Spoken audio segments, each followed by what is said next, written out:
Welcome to the Friday Fraudster podcast with Kelly Paxton, pink collar crime expert, Joe Irvin, your person for all things ethics, and Robert Berry, the guy who helps you ask better questions. Join them as they discuss sad, funny, and sometimes disturbing fraud stories. Be sure to catch past episodes on your favorite podcasting platform or go to www.fridayfraudster.com and grab some CPE while you're there.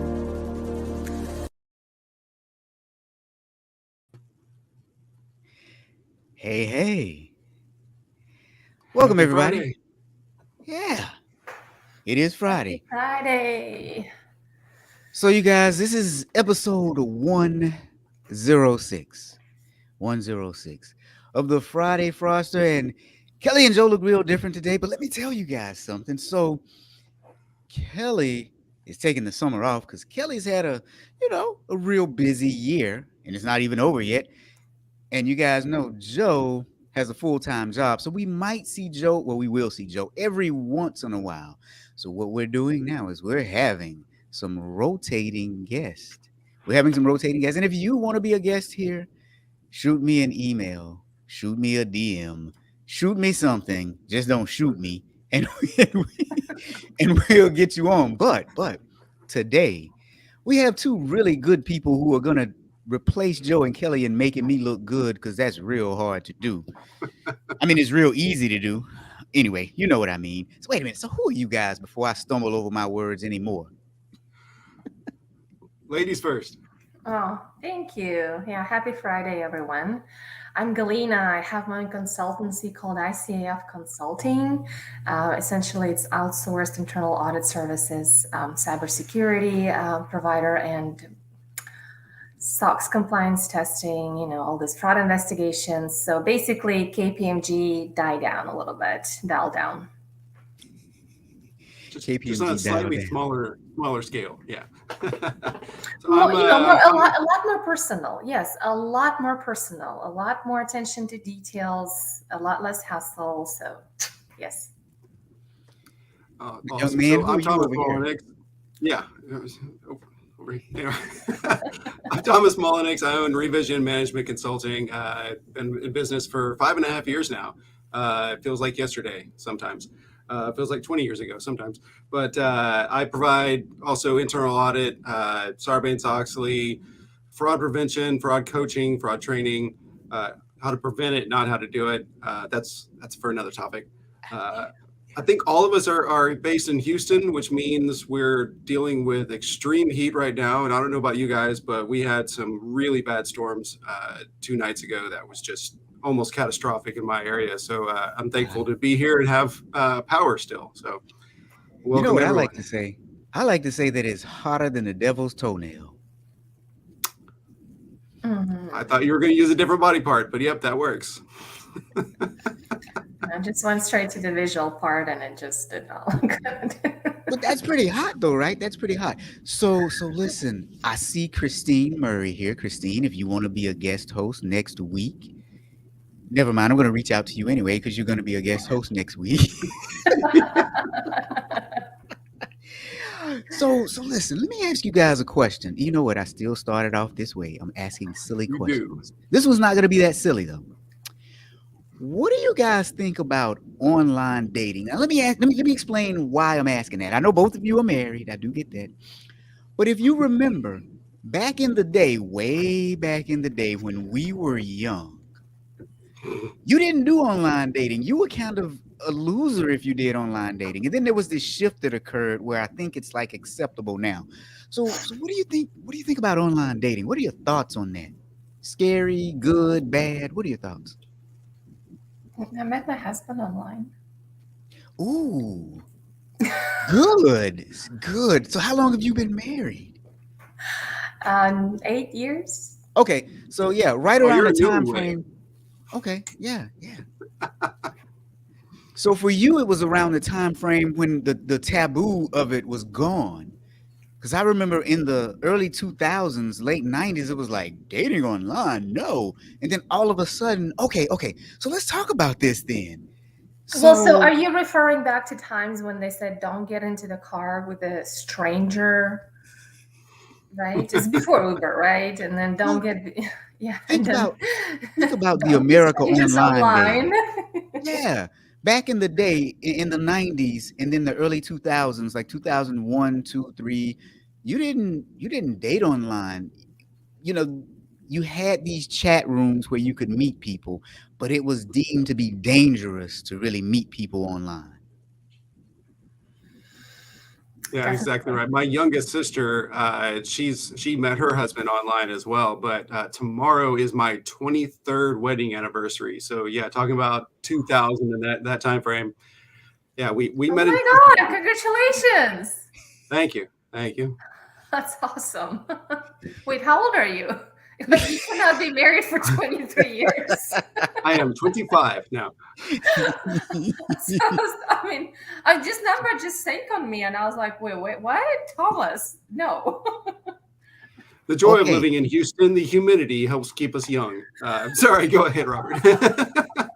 Well, look at here. Look at here. Oh my God. Christine met her husband on Tinder. Tinder. And let's see. Somebody said they met their forever husband online on Match. And I can't see who that person is, but then we also have Stephanie who met her first husband on AOL. See, that was back in the dangerous times. That's why he was your first husband and not your now husband. But again, but seriously, back in the day, it was the wild, wild west. And then we added some civility to it. We added some civility to it. There's still Did probably we some though? crazy people. Okay.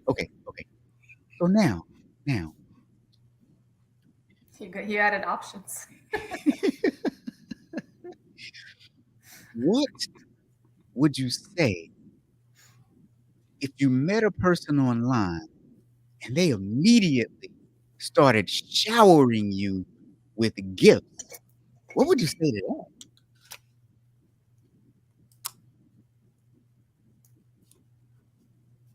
Yes, please.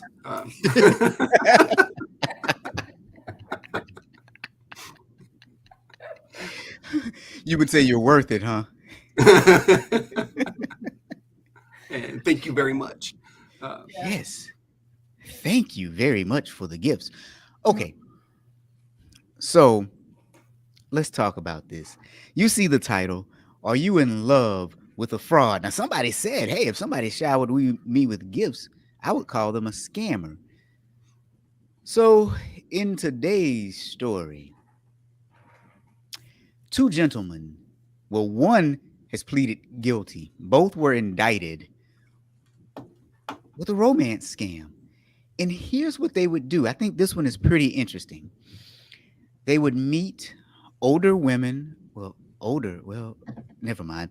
One lady was like 60. I'm like, that's not older. What the heck are you talking about? Anyway, they would meet older women online, start romantic relationships with them, introduce those young ladies to high ranking officials such as politicians, clergymen, police officers, and would woo these young ladies. Now, at some point, they would ask these young ladies to give gifts to the third parties or to give them gifts.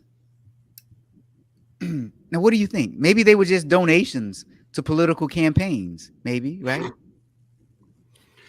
A lot of times if someone gives you gifts, you want to return it, right? And so, I mean, I see both on the schemer side, but I also see it on the victim side as well, right? If you feel like this is a legitimate relationship, you want to give each other gifts. You want to show that the others appreciate it. And I'm sure talking about some of the elderly, they're probably lonely, and it makes them feel more accepted. What say you, Galena? I say that times were very, very ripe for all sorts of fraudulent activity, right? I mean, we with PPP, We saw it, and I mean, obviously the online scams, etc. So, to me, that's a psychology at its best. Really, it truly fascinates me because how easily we get duped and manipulated, right? When I say we, I'm talking about us as humans, not necessarily Robert Thomas and listeners. Yeah.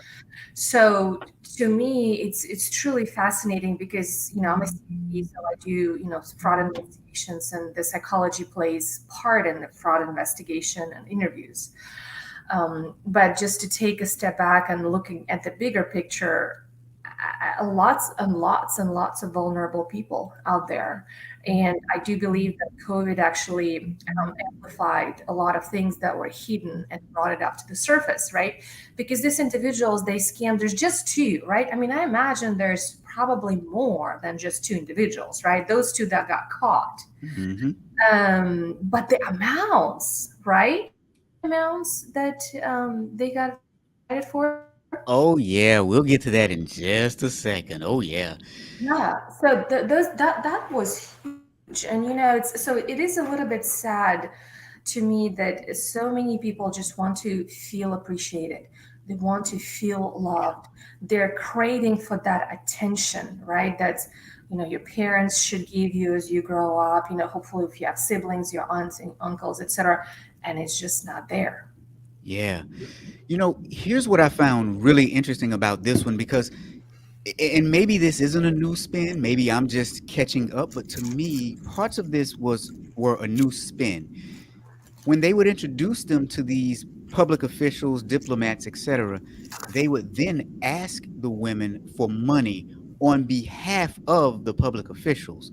So again, I wasn't joking. If you're saying someone has a political campaign and they need donations to that political campaign, they were asking the girlfriends to contribute money to that. To that extent, it doesn't seem as shady on the surface because you're not necessarily getting the money directly. Now, another thing that was interesting about this one is he used the mail service. They weren't necessarily wiring all of this money. And I think some of that is because banks have become smart. Stephanie's on here, and Stephanie said that at her bank, if they would see this, they would try to talk to the potential victims and get them to not wire the money. So they were sending checks and other gifts to mailboxes that he had set up across the country. So I think that that's a different spin on it, where we've gone back to old school fraud techniques, but also using that third party to say, this is who the money is for, and this is my friend, and they have a prominent position. You feel like you're actually doing good to society because we all want to feel like we're doing something to help our country, our city, our state, our family, our friends, our neighborhood better. Yeah, absolutely. To me, that is a really, really sneaky move and very, very smart move. Yeah. On the part of the criminal. Why?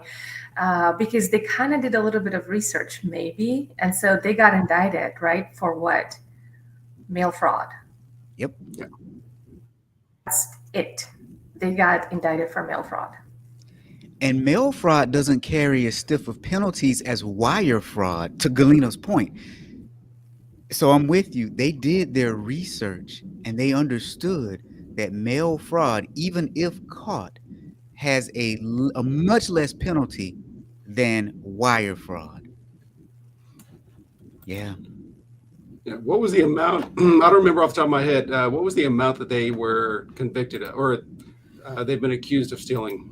Okay, so they received over 400 packages at various locations to the tune of $1,294,995. That's a one individual, right? I think the other one got close to.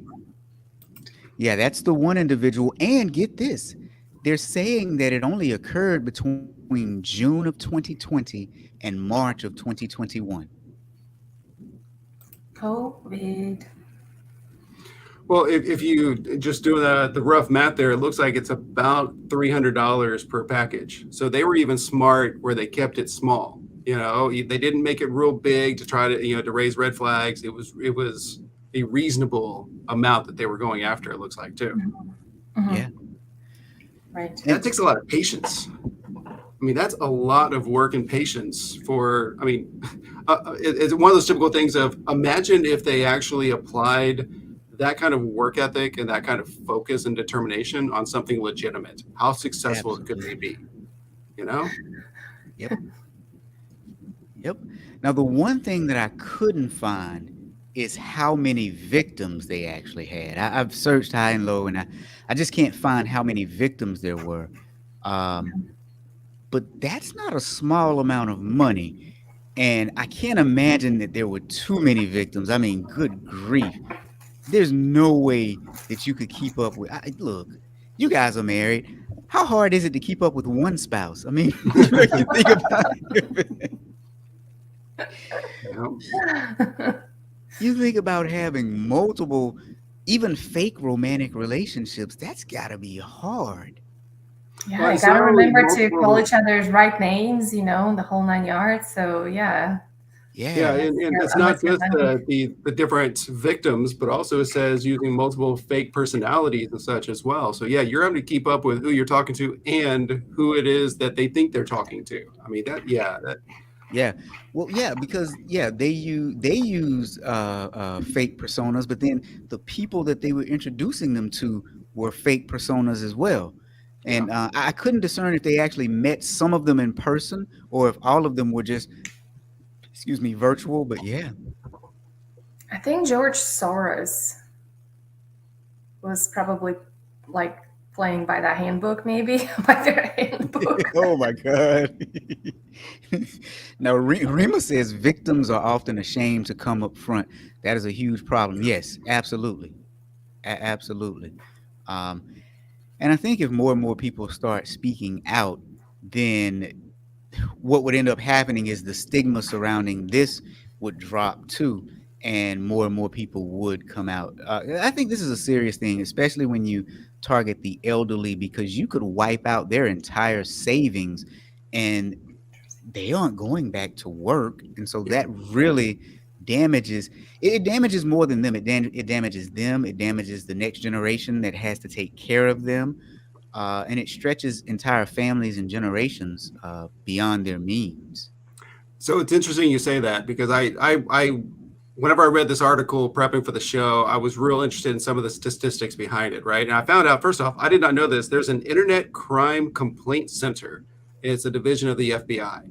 And looking at some of those statistics, this back in 2022, this was the 11th most common cyber fraud that would go on. Over 19,000 victims that were reported victims in 2022, but it's the 5th highest amount of money extorted, averaging over $38,000 per victim.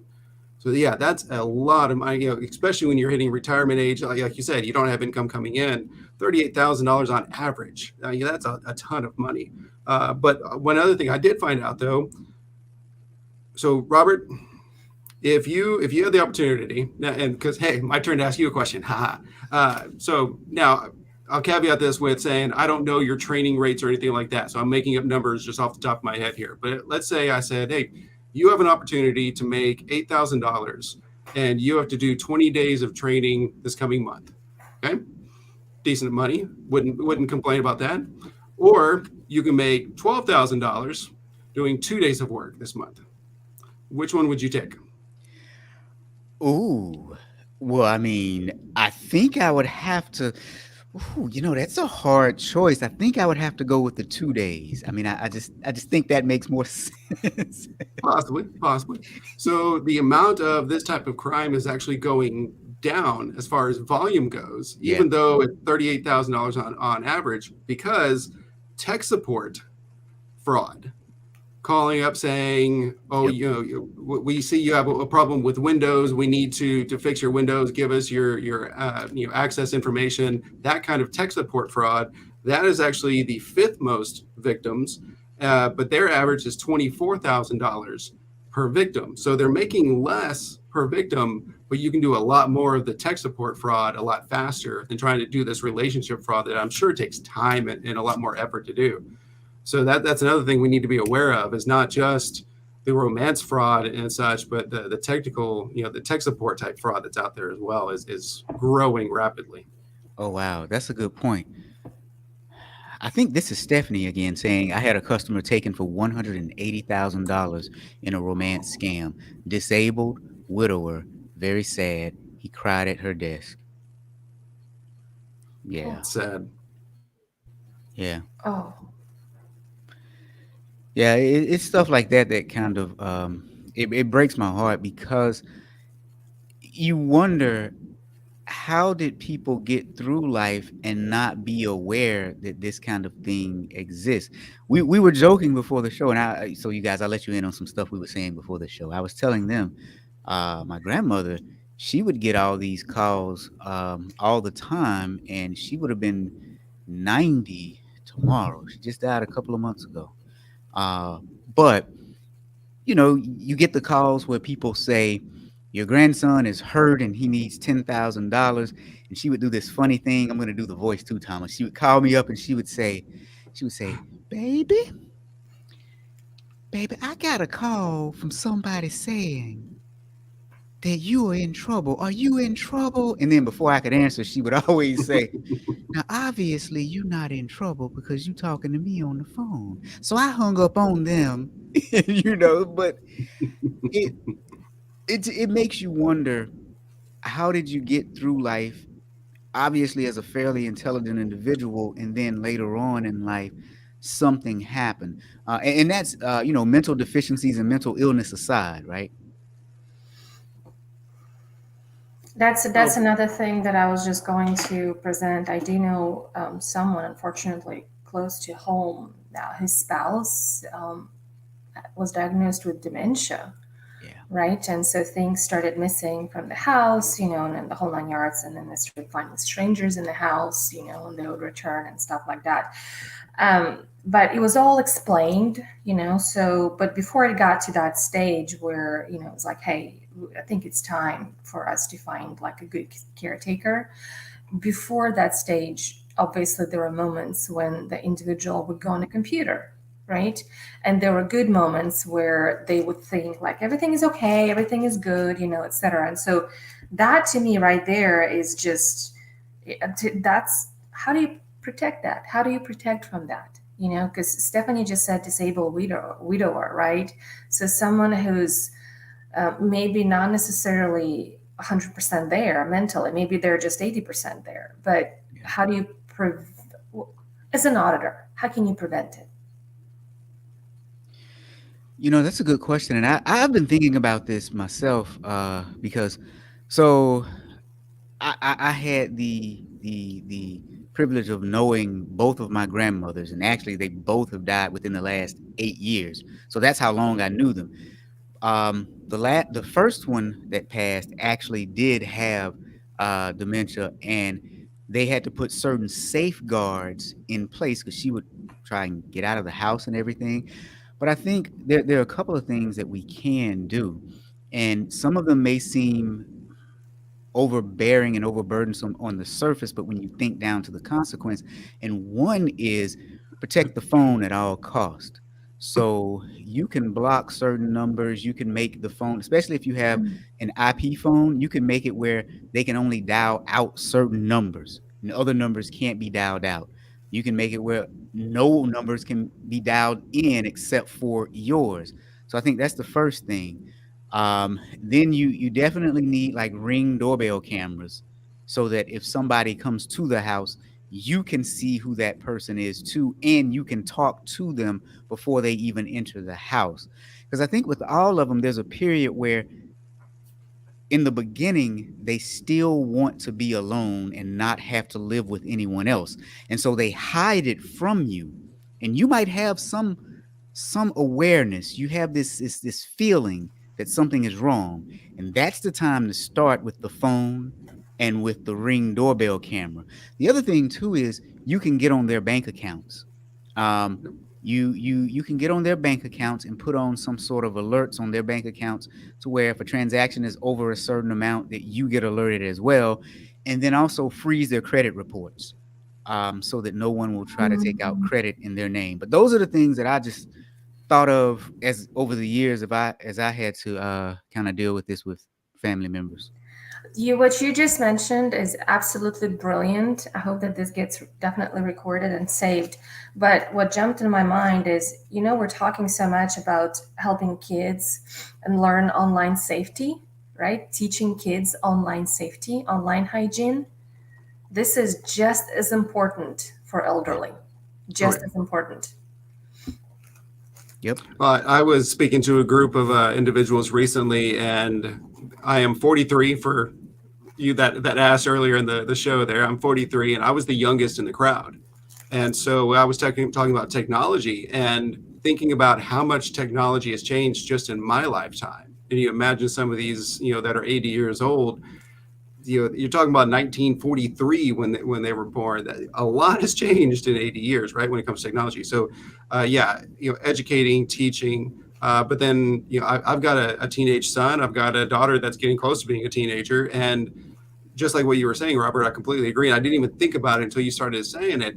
We have certain protections on my son's iPhone to where, yeah, he cannot receive texts or phone calls unless they're on his contacts list. And he can't add anybody as a contact unless my wife hits the approve button to let them be a contact. So there's a lot of built-in protections that are geared towards taking care of our youth that can definitely be applied on the senior side as well. And it's just being smart with it and being proactive. And I think of the executives that fall for phishing scams and some of that, and it's because they're just overworked, they're busy, they click something real fast and they're not thinking. And I think all of us need to do kind of a self-check of what are our vulnerabilities. Are we a widower and we're lonely, and so we have those potential scams that we need to be aware of? Or are we tempted to hit phishing scams because we're just too busy and we're not paying attention?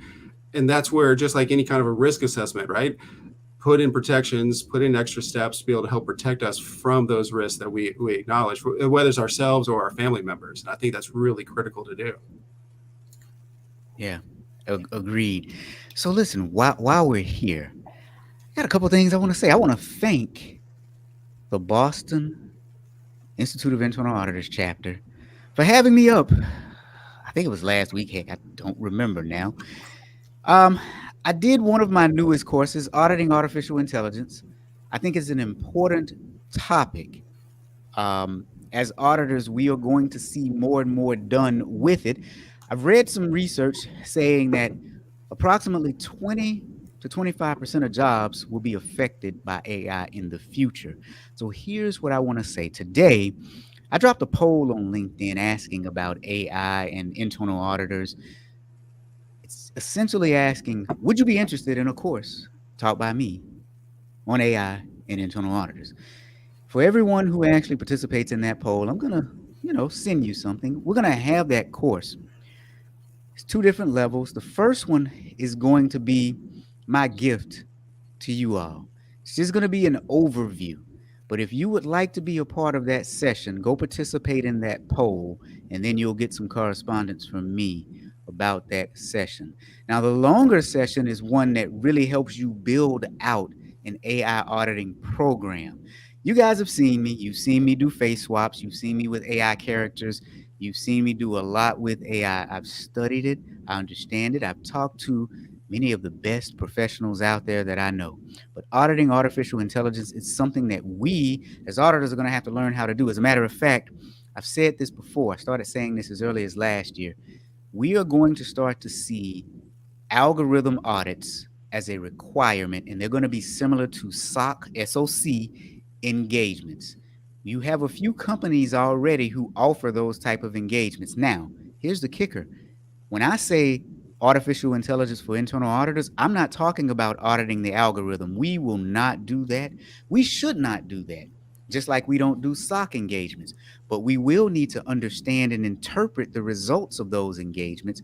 We will need to understand the back-end processes at our organization that support the artificial intelligence initiative.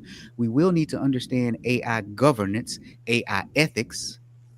Those are the things that I'm teaching in this course. So, again, take a look at that poll, complete the poll. You'll hear a little something from me. A week or two is when we're going to have the course. It's going to be fun. We're going to have a good time. So, Galena, Thomas, what are you guys working on that the people need to know about? Working hard, pushing hard on the cybersecurity assessment. So one of the things that we're offering is actually, so we're offering obviously free consultations. So it's essentially like a little lunch and learn thing. And what we're going to do is when we come in to do that lunch and learn is we're going to give you a snapshot of how well your company did in a cybersecurity assessment. So essentially, you're not getting breached, you're not getting hacked, but there are ways to take a look around your network and see how protected and secured you are. So anyone who wants to have this free assessment, lunch and learn what you can do, contact me. What about you, Thomas? Well, I've got, we're finishing up second quarter, third quarter is about to ramp up. I actually have several IT auditors as well as people with bank audit experience that are looking for projects. So if you're looking for resources related to SOX, internal audit, IT, or also, bank internal audits, I've got them available and they are itching to dive into projects. But I also want to reiterate here that Robert is a great speaker and a great teacher. So any kind of courses that he puts out there, whether they're free or you have to pay for, highly recommend them because I've heard him speak. He's a great guy, and definitely go over there and click that. I want to go over there and click on that poll just to be able to find out what he's giving away. So highly recommend it. Thank you for saying that, Thomas. No, absolutely. Thank you, Robert, for this opportunity. Oh, thank you guys. So you guys, this is episode 106 of the Friday Fraudster. So we're going to end it like this. Everyone has somebody in their family that's elderly. Check on them. We don't want them to be in peril because they've been taken advantage of by someone. It gets lonely for them. Check on them every once in a while. Give them a call. Ask them how their day is going. Start noticing the strange things that they might say. Hey, I got a call from somebody today asking me about something. There are ways that you can check on them without directly saying, did you get any call from any fraudsters today? Because they aren't going to know. And you'll probably make their day because they want to hear from you. Yeah. Any other last words, you guys? No, that's a good sum up. Yeah. All right. We'll see you next week for another episode of the Friday Fraudster. Bye.